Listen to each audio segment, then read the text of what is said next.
दिसंबर में पहला एग्ज़ाम हुआ था जिसमें हमें लाइन ग्राफ देखने को मिला। टास्क 2 आप देख सकते हो एग्री डिसएग्री देखने को मिला और रीडिंग का वन पैसेज भी हमें देखने को मिला इवनिंग स्लॉट में, जिसमें नियर अबाउट 14 क्वेश्चन थे जो स्टूडेंट्स ने कवर किए एंड आई होप उनका रिज़ल्ट भी बहुत अच्छा आएगा। नेक्स्ट की बात करते हैं, हमें प्रॉब्लम एंड सॉल्यूशन देखने को मिला 7 दिसंबर को, जिसमें एक डायग्राम आई थी। स्टूडेंट को काफ़ी प्रॉब्लम भी आई लिखने में। और आज एग्ज़ाम हुआ है 9 दिसंबर का, जिसमें कॉम्बिनेशन चार्ट हमें देखने को मिला टेबल का और बार का। और task 2 again discuss both of you. Result की बात करें, आईएलटीएस वाला इंडिया के रिज़ल्ट बहुत अच्छे हैं। आप अपनी स्क्रीन के ऊपर देख सकते हो 9 बैंड स्कोर हमें देखने को मिलते हैं एट द रियल एग्ज़ाम, क्योंकि हम स्टूडेंट को प्रेडिक्शन प्रोवाइड कराते हैं। Prediction means real exam test होते हैं, listening, reading, writing and speaking. आप उनके ऊपर 100% फोकस कर कर उनके ऊपर प्रैक्टिस कर कर अपना लेवल को, अपने पैटर्न को बहुत बेस्ट बनाकर 8.5 इन रीडिंग एंड लिसनिंग में 9 बैंड स्कोर तक भी ले सकते हो। Nothing is fake on your screen, 100% true. Drop me on my WhatsApp. This is my Instagram account. Last 1 year के 100% प्रूफ आप इस Instagram अकाउंट के ऊपर जाकर चेकआउट कर सकते हो एंड PDF को बाय कर 100% बैंड स्कोर ले सकते हो। First, you have some time to look at questions 1 to 3.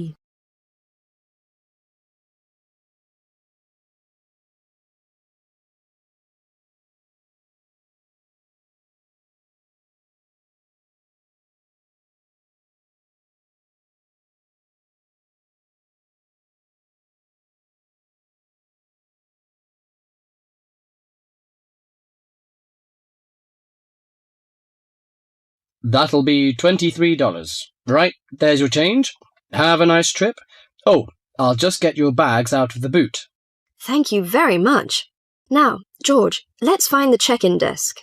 Yes, but with all the changes they have made here at the airport, I'm not sure where the check-in desk is. I know, it's strange, isn't it? Why don't we ask for help? Good idea. What about that man sitting down over there? Which one? The one with the hat on and in the trolley? No, the one with the uniform behind the table. I'll ask him. Excuse me, could you tell me where the check-in desk for France Air is, please? Oh, let me think. The best way to get there would be to turn left at the end there, where the cafe is, and then go straight ahead until you're opposite the departure gates entrance.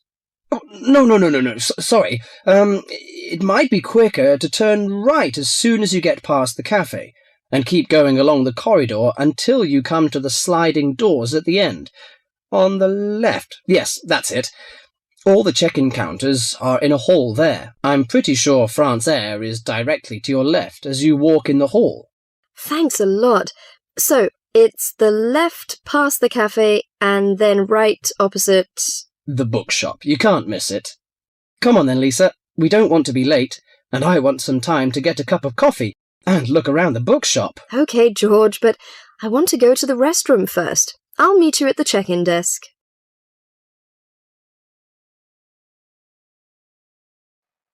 Before you hear the rest of the conversation, you have some time to look at questions 4 to 10.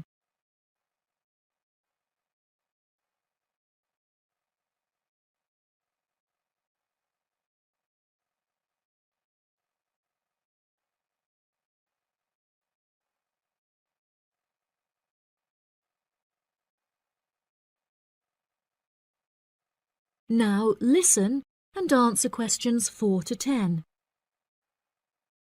Good morning. Can I help you? Yes, I would like to check in for flight FA492. Very good. Can I have your ticket and passport, please? Oh, yes, here you are. Okay, thanks. If you could just put your suitcase on the scales. Oh, I have this extra box that I want to take as well. Okay, well, that's extra luggage, so I'll have to get you to fill out an excess baggage declaration certificate. It'll cost extra, I'm afraid. Let me see. $40 exactly, if the total value of your contents is under $400. Oh, well, what's the form for? It's just a form you have to fill out so that if there are any problems, we'll know where you are and how to contact you. So, if you can give me a few details, I'll key in the information. Okay then. Your passport says your name is Lavier. Is that right? Yes, George Lavier. George, Lavillers.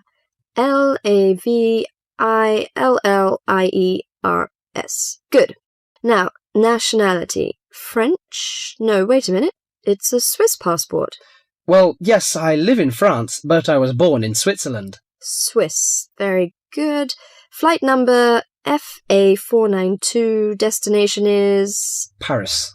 Are you connecting with any other flight in Paris, or will you be staying there? I'm spending my vacation in Paris. Well, Sèvres, just outside Paris. Okay.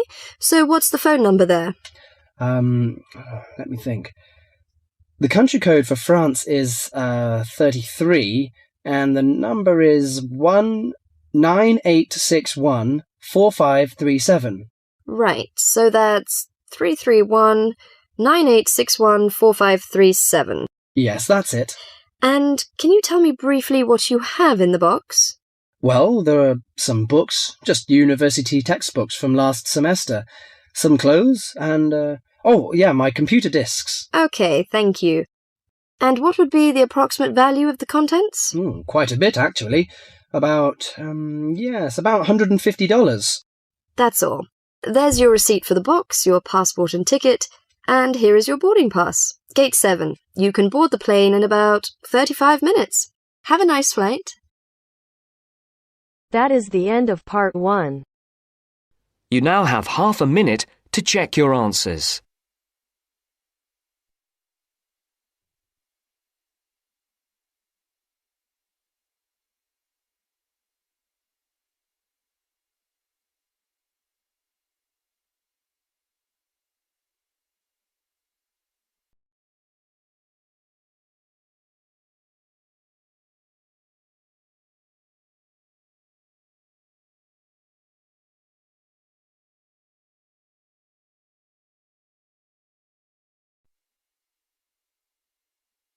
Now turns to part 2. Part 2. You will hear a talk by a tour guide. First, you will have some time to look at questions 11 to 17.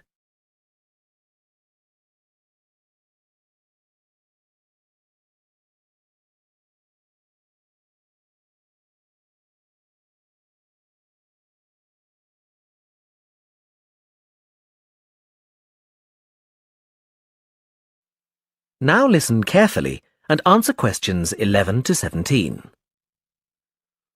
Welcome to San Fernando City Tours. I'm Mark, your tour guide. We have a lot to see in 3 hours, so make sure you're comfortable. We'll be traveling into the historical district first, and then into the town center. After that, it's out to the harbor, and we'll finish up at the lighthouse, just past the harbor. That will take us up to midday, and after that, you're free to do what you want. At the lighthouse, you'll have a chance to visit the tea room and take photographs of the magnificent coastline. Now, as we have only 3 hours, we won't be able to take you around the shopping district, but we think you'd prefer to look around the shops there in your own time anyway. San Fernando has some well-known tourist attractions, the lighthouse, for example, and the National Library. However, the little-known military museum is not to be missed. Be sure to visit before you leave. Now, there's a lot to do in San Fernando. Indeed, there really is something for everyone. For those who love the water, I can recommend a trip on the Seafarer, one of the most famous boats on the San Fernando River. It does an evening trip with a 3-course meal included. It's great fun for everyone, but especially for young people in their teens or 20s. After 9, there's a disco on the boat, and it gets really lively. Then there's a climbing wall near the town center. It's incredibly popular, with a large wall for expert climbers and a smaller wall for novices. There's a junior wall and a creche, so it's a great day out for those of you with kids. And if you like walking, there's some great walking tours. The City Sights tour is highly recommended, as is the walking tour by the coast. But that one's only for the fit, not really suitable for children or the elderly. For more mature people, or those less able to get around, I would suggest a tour around the vineyards. It can be done in the luxury of a coach, and it's a wonderful way to explore the region's wines. Before you hear the rest of the talk, you have some time to look at questions 18 to 20.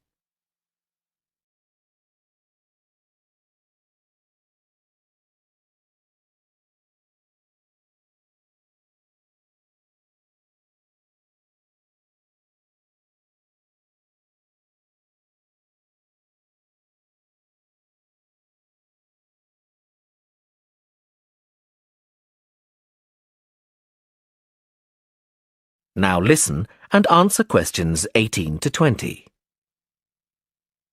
Naturally, there's a charge for all these attractions, but you can get 15% off if you have an Explorer Pass. If you don't have a pass but would like one, the driver here has application forms. Just ask him for one and fill it out while on the tour. Then you hand it into the tour office. Normally, it costs $10, but this year it's just $7. When you hand it in, you'll get your picture taken for the card on the spot, and then your card is ready to use. Remember to show it whenever you pay for anything. The discounts apply not just to tourist attractions, but some bars and restaurants. Basically, everywhere you see a red Explorer symbol. We're coming up to the historical district now. If you'd like to look at... That is the end of part 2. You now have half a minute to check your answers.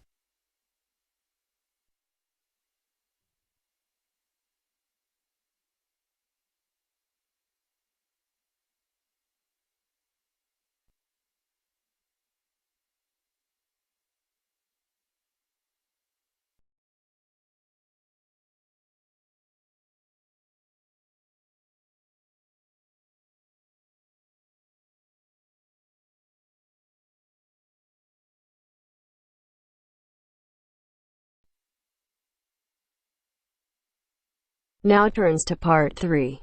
Part 3. You will hear a tutor and 2 students discussing the best ways to study. First, you have some time to look at questions 21 to 25.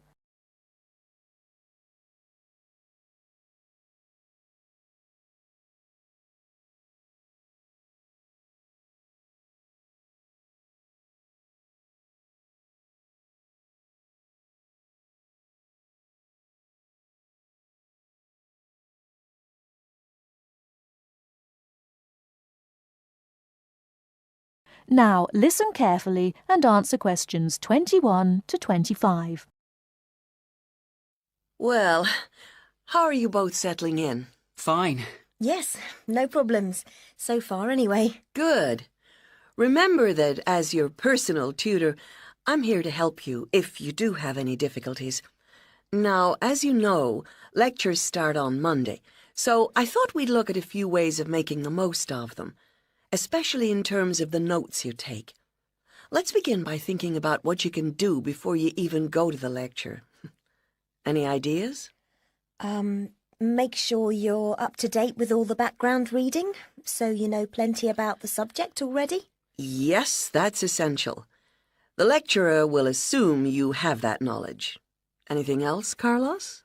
Well, check what the topic's going to be. Of the lecture, that is. I'd go a bit further than that and consider what the content may be. Then you could ask yourself some questions that you want answering and listen out for the relevant information during the lecture. Okay. Now that brings us to the lecture itself and the actual business of writing notes. But there's a lot to deal with there, so we'll come back to that later. What I'd like to do for the moment is continue with the process of note-taking and move on to the next stage. Any suggestions for what that might be? When the lecture is over, you mean? Yes, once you're able to sit down somewhere quiet with your notes. Read them? More than that, you need to make sure they'll still make sense to you weeks, months later. Edit them? Yes, that's what's needed. It's well worth spending a few minutes on it. Any missing words, anything difficult to read, things you didn't have time to jot down, now is the time to do so, while everything's still fresh in your mind. Right. And after that, When's the best time to revise them? When do you think, Carlos? I'd say just before the next lecture, in the same subject. Precisely. That's a vital time to look at them again, for obvious reasons. But it's definitely not the only time. When should you revise them again? A month later, maybe? Sooner, and much more often than that. I'd recommend you look at them again once a week. That's why it's so important they're complete and easy to follow.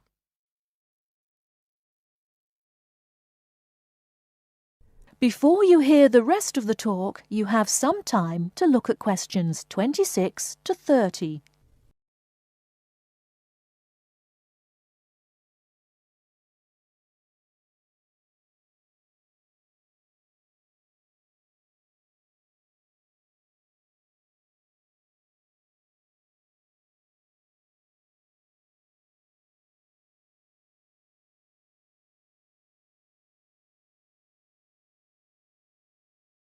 Now listen and answer questions 26 to 30. Right. Let's go back to note-taking and begin with the basics before the lecture has even started. What should you do when you walk into the room? Get a good seat, at the front if you can, where you can hear clearly and avoid distractions. Yes, though obviously others will have had the same idea, so it's as well to get there a bit early. So, when the lecture's underway and you're busy jotting things down, what should you try to ensure? That you're getting all the main points. And what if you don't catch something you know must be important? I'd leave a space. Then I could check it later. Perhaps by asking a question at the end and fill it in afterwards. That's an excellent way to deal with it, yes. And there's something else I'd like to mention here. Talking about going through notes afterwards, it's absolutely vital that what you write is legible for one very good reason. It saves time. You'll waste many hours during the course if your revision is held up because you can't read what you've written. Okay. What else can we do to make listening and note-taking more efficient? Well, I always listen out for signpost words. Sorry, what are they? They're the ones lecturers use to say where they're going. A bit like a signpost at a road junction, I suppose. Things like, the first reason is, however, to sum up, and so on. Yes, they can tell you when something important is coming. And help you organize your notes, too. Is there anything else you can add, Carlos? There's something I think's very useful, but it's later, after the lecture is finished. That's fine. Go on. Well, what I do is go through what I've written down, summing up the main points in a few words in the margin, on the left-hand side of the page. I try to use words that'll jog my memory, so that I can remember what everything's about when I look at them again. Yes, that can work very well. What some people do to review their notes is cover up their full notes from the lecture, maybe with a piece of paper or a card, and concentrate just on what they've put in the margin, trying to recall the details. Then they move the cover down a little and check whether they were right. Or you could put your main points on another piece of paper and clip them together. Instead of covering and uncovering, you just hold a page in each hand. Sure. It's down to personal preference, really. Everyone has their own learning style. That is the end of part 3. You now have half a minute to check your answers.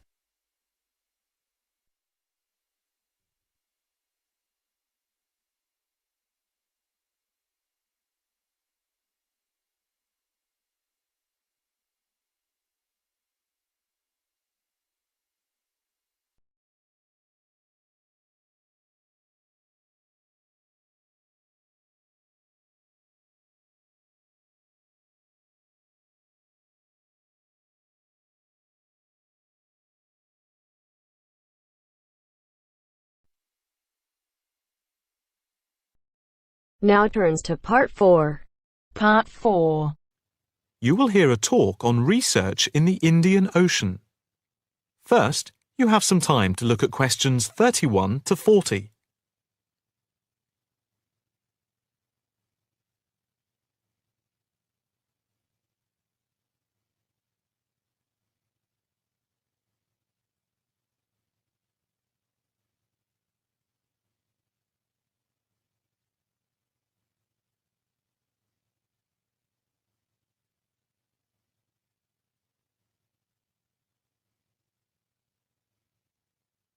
Now listen carefully and answer questions 31 to 40.